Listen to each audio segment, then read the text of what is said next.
we want to teach you how to build desks. And you might be like, why are we building desks? Well, desks are expensive, so we're building our own.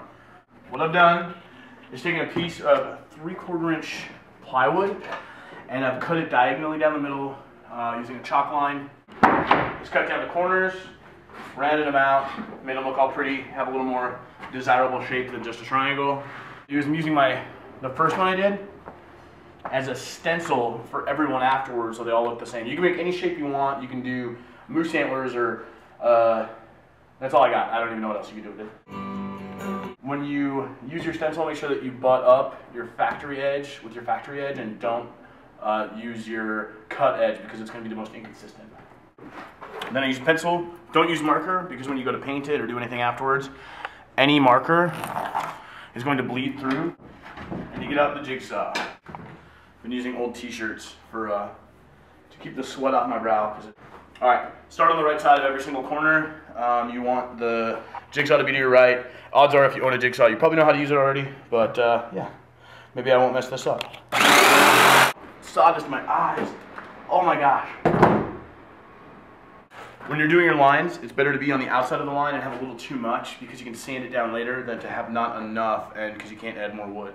Also, when you're picking out your plywood, make sure that you pick up pieces of wood that have the least amount of blemishes in them because it just makes the whole process longer for you to deal with in the end. Okay, at this stage in the process, I'm going to sand it with my belt sander. Yep.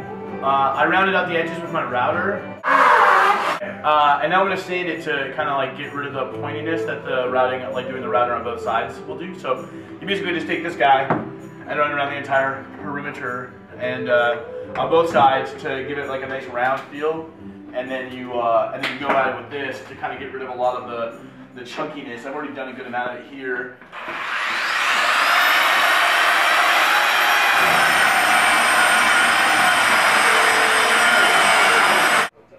I'm using like an 80 grit sandpaper on the thing, on the belt sander, and then I'm going to switch over to doing regular sandpaper with my hands. I'm just going to go over it. I'm going to go from 60 to 120 to 320 and just continue to rub it, you know, the wrong way and get it nice and smooth so that we're getting rid of any imperfections and blemishes. And then I'll pick up with the rest, the finishing and the legs in part 2. Legs. All right. See you guys next time.